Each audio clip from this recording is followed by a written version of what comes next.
On the 34th day of the year, the Church proclaims a blessing over the world.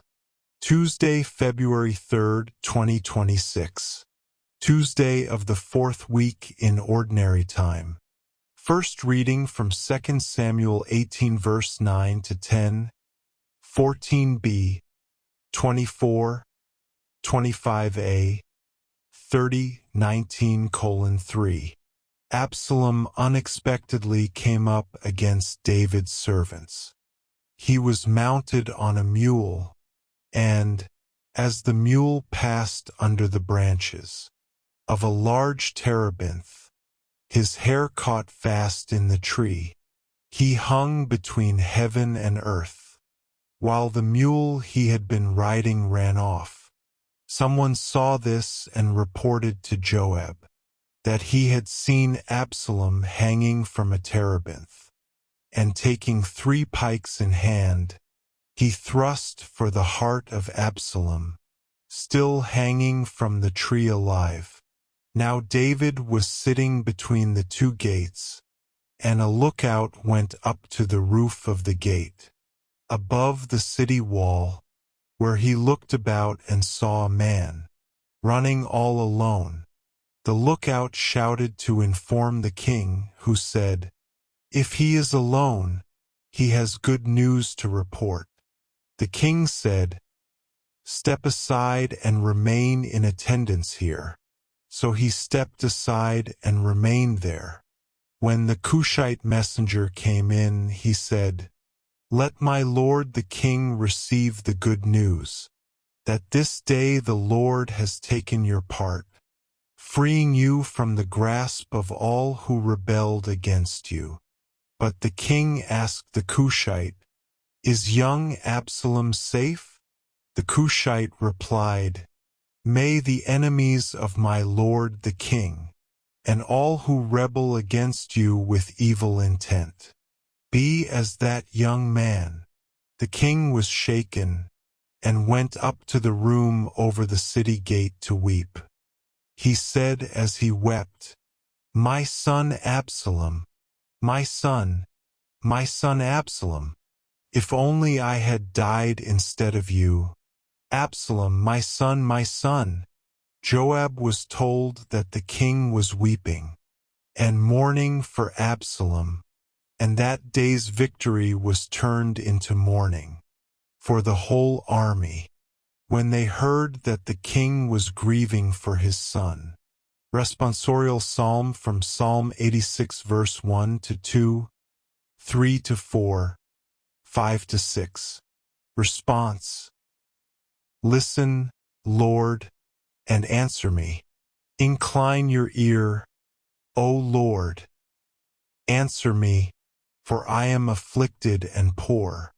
Keep my life, for I am devoted to you. Save your servant who trusts in you. You are my God.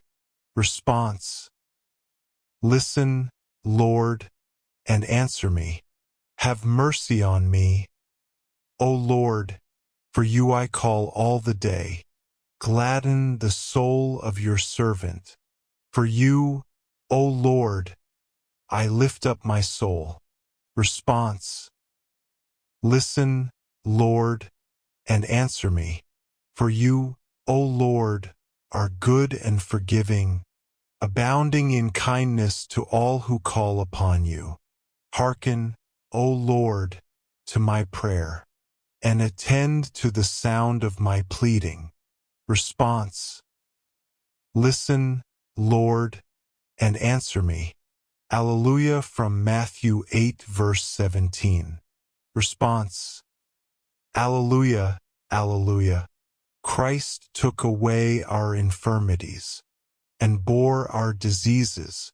Response: Alleluia, Alleluia. The Gospel from Mark 5 verse 21 to 43. When Jesus had crossed again in the boat to the other side, a large crowd gathered around him, and he stayed close to the sea. One of the synagogue officials, named Jairus, came forward. Seeing him, he fell at his feet and pleaded earnestly with him, saying, "My daughter is at the point of death. Please, come lay your hands on her, that she may get well and live." He went off with him, and a large crowd followed him. There was a woman afflicted with hemorrhages for 12 years. She had suffered greatly at the hands of many doctors, and had spent all that she had. Yet she was not helped, but only grew worse.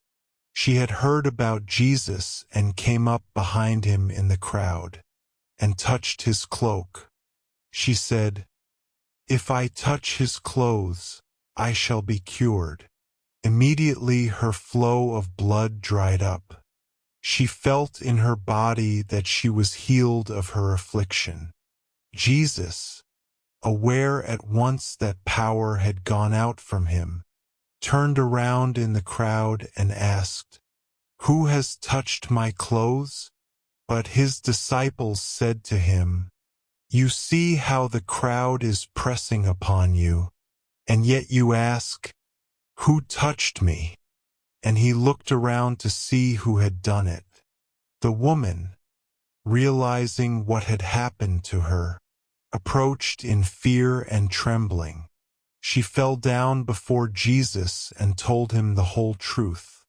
He said to her, "Daughter, your faith has saved you. Go in peace and be cured of your affliction." While he was still speaking, people from the synagogue official's house arrived and said, "Your daughter has died. Why trouble the teacher any longer?" Disregarding the message that was reported, Jesus said to the synagogue official, "Do not be afraid, just have faith."